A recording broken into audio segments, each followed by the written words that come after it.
board and the public that is here and the public that is watching. We're going to start tonight with a Central Virginia Transportation Authority update. I'd like to call to the podium Mr. Chet Parsons. He's serving as the authority's interim executive director and has done so since the inception of this authority about 2+ years ago. And you know, it goes without saying, as part of this authority, your representative to that authority is Mr. Carroll, who is currently serving as the chair of the authority. So, Mr. Parsons. Mr. Chair, before he starts, please. Part of the reason we're having this presentation tonight is for the community to get to see what the CVTA has been working on and what the CVTA actually is, because there are probably many people in the community not aware of that. And so we've actually traveled around to other Board of Supervisors meetings throughout the area and did the same presentation. And so it's really for our community as an information, because I know that you all pretty much probably know what's going on because we brief you some. Mr. Parsons. Thank you, Mr. Chair. Thanks for having me this evening. I appreciate the time. Mr. Carroll has taken the initiative to make these visits to all 9 of our jurisdictions, and I think it's been very, very well received across the region. It shows the cooperation that the CVTA tries to extend across all of our member jurisdictions, and I appreciate the time with you this evening. I do have a few slides to go through with you to kind of give you an overview of what the CVTA is for those who don't know, and to talk about the success that it's shown for Chesterfield County and the region as a whole. I think the first thing we wanted to show here is a video that kind of gives a brief overview of the CVTA, just a short look.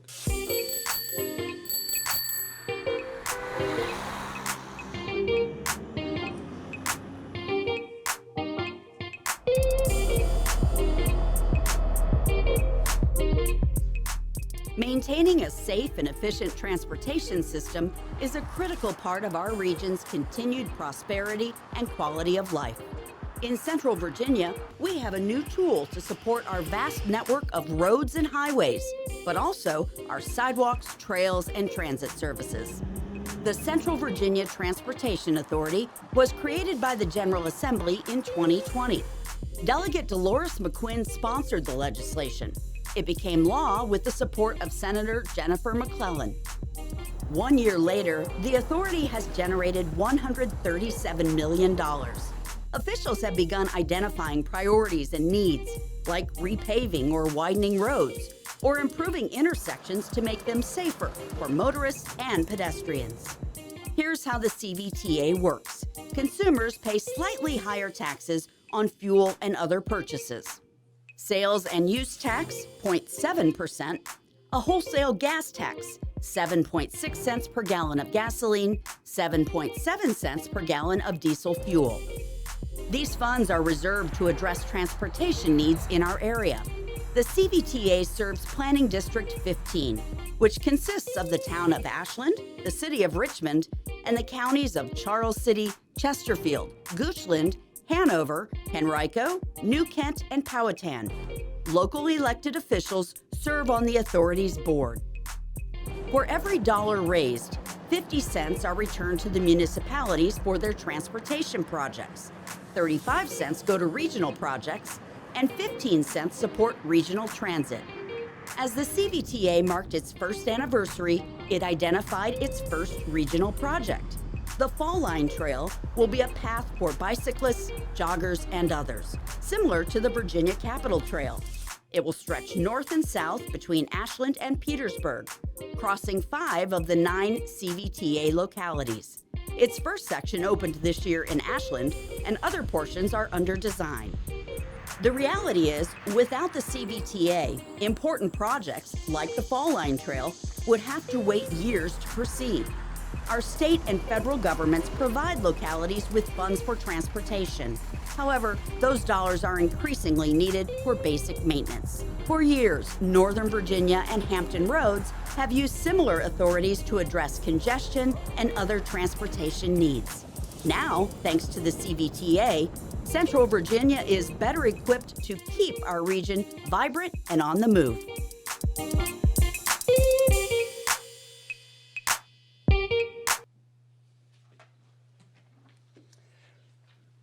I did want to give a little bit of background on the CVTA. It is a brand new authority, honestly, that was established by the General Assembly in 2020. There are 9 members, 9 local jurisdictional members of the authority, as well as other voting members, including the House of Delegates, the Senate, and the Commonwealth Transportation Board. We have non-voting membership from our transportation partners around the state, including the VDOT, DRPT, and other authorities such as the GRTC Transit System, the Virginia Port Authority, RMTA, and the Capital Region Airport Commission.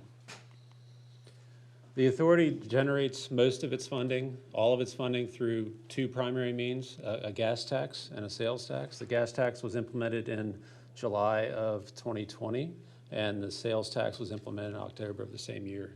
The tax rates are indexed for inflation, and the thing that really sets the CVTA apart from the other authorities in the state, in Northern Virginia and the Tidewater, is that the revenues are distributed in 3 different ways. 35% of the revenues stay with the authority to be used for regionally significant, big idea kinds of transportation projects that have lots of different eligibility criteria. Like the Poway Parkway extension, perhaps? Perhaps. Just throwing that out there Yes, as sir. an example. Yes, sir. GRTC receives 15%, and the uniqueness about that 15% is it's not just for the fixed route GRTC buses. It is for public transportation that serves all 9 jurisdictions, whether there is a fixed route service or not. So right now, GRTC is doing some interesting things with that funding, and I'll get to that later in the presentation. I think the most notable thing is 50% of the revenue generated goes back to the localities where it was generated. So there's a lot of revenue that's coming directly back to Chesterfield for use across the entire transportation spectrum, from construction to planning and engineering to even hiring staff, if that's a desirable outcome. A lot has happened since the authority was established. This is a general timeline from the establishment of the authority in April of 2020 to our last major action in May of this year. There have been 2 significant regional funding commitments that I wanted to highlight briefly. The first was in December of 2021, and this was a major commitment, as you saw in the video, of $104.5 million for the fall line. It's a 43-mile corridor from Ashland all the way through Chesterfield County to Petersburg, Colonial Heights, and then an additional $5.3 million in regional partner money that went to the 4 jurisdictions that aren't directly impacted by the fall line, so Charles City, New Kent, Powhatan, and Goochland. Right now, the fall line is underway. I believe yesterday we got word that VDOT advertised the northern section, a design-build project that extends from the corporate limits of Ashland through Hanover County across the Chickahominy River into Henrico. So that's a design-build project that is being administered by VDOT. There's a southern section that is a design-build 2 that will include parts of Chesterfield County through Colonial Heights, Petersburg, and across the Appomattox. And that is being advertised, we believe, later in the spring of 2023. So those 2 projects are well underway and are being administered by VDOT. There's a lot of work that remains to be done for the more suburban urban sections, which include Chesterfield, the city of Richmond, and Henrico. And the CVTA and its committees are working hard to distribute the funds appropriately to the projects that are ready to go. The regional partner projects, just a quick highlight, Goochland, New Kent, Powhatan, and Charles City all receive funding for various different transportation improvements that they were able to identify back in December. The regional types of projects, that 35%, there is an eligibility criteria. The authority has funding now, dedicated funding through this mechanism, but it is not enough funding to fulfill all the transportation needs in the region. So being very diligent and thorough in its analysis, the authority has set up these eligibility criteria to make sure that the regional funding goes to truly significant regional projects. And that is something that we continue to assess and evaluate and update as needed as we continue to grow as an authority. But there is a scoring and ranking system so that projects are evaluated based on their benefit, not just basically an opinion or a decision that might not benefit all, and it's more quantifiable and score-based. On the screen is a large map that shows some flecks of green. That's a general distribution of the funding, the regional funding that's been distributed already. And as you can see, it does cover most of the region. In addition to these 30 projects that were approved in May of 22, and here's a small table that no one can read, but this is the 30 projects. It is a wide distribution totaling just over $276 million for regionally significant projects.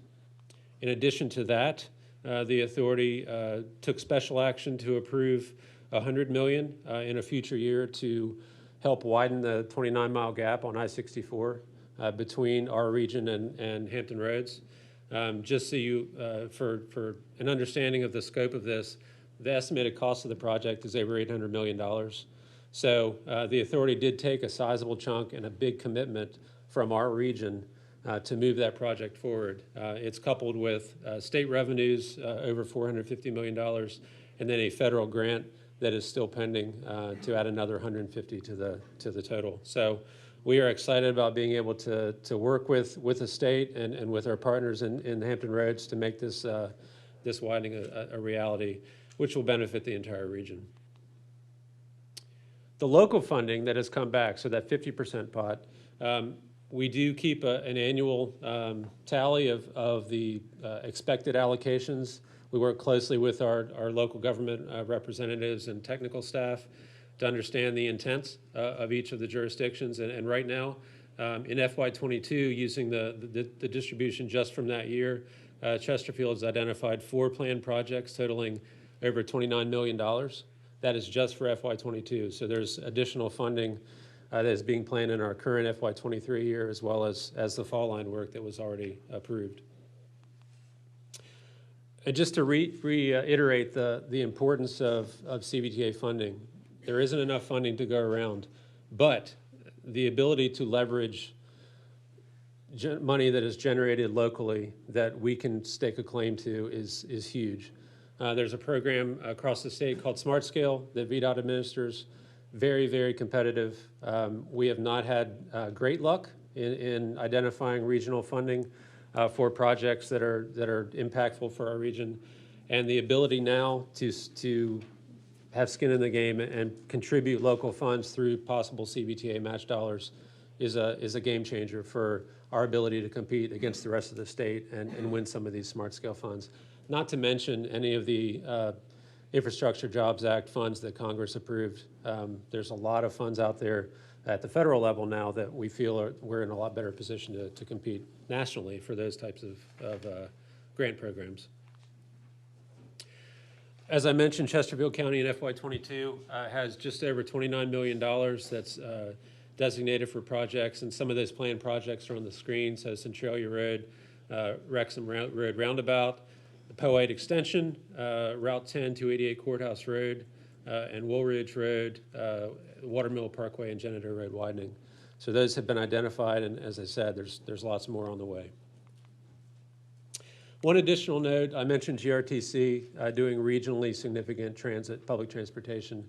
One of the things that they are wrapping up right now is a pilot project to look at microtransit, which is basically an end-of-the-line type of connector service. Think about Uber and Lyft for public transportation. So if you're on a GRTC bus, for example, and you get to an end of a route, say on Midlothian Turnpike, you might be able to pick up a microtransit service from the end of that to get to a final destination farther into the county, or vice versa.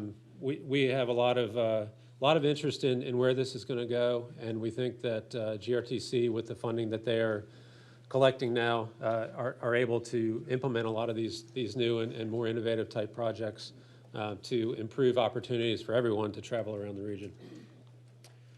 With that, I turn it back over to Mr. Carroll if he has any closing remarks.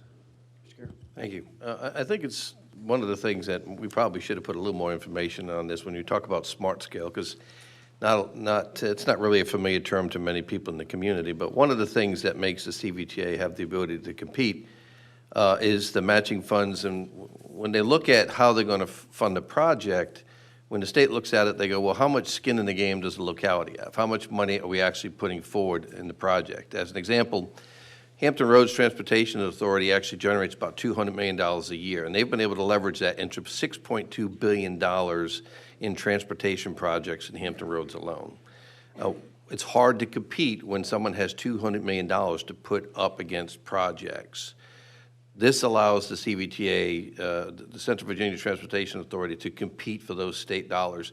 I'll use that as an example, just to say, because Poway Parkway is one, but also the widening of Hull Street, which is part of that $276 million approval that we did. We put $20 million towards widening Hull Street from Woodlake to Otterdale Road. And $20 million towards that project will score well with Smart Scale. So hopefully we'll, in the next month or two, we'll get the results of Smart Scale and we'll see all these projects. And I think for Chesterfield residents, I think it's about $80 million from that 35% is actually what's going towards regional projects that are within Chesterfield County, if I'm right.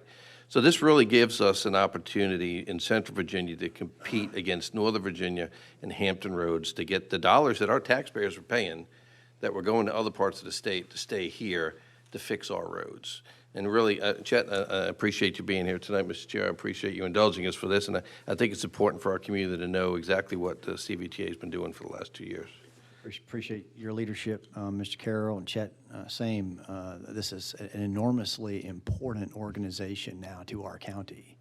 And people just don't realize the number of unfunded projects that have built up over the years. The Lux Lane expansion, which took forever, was one of those projects that just got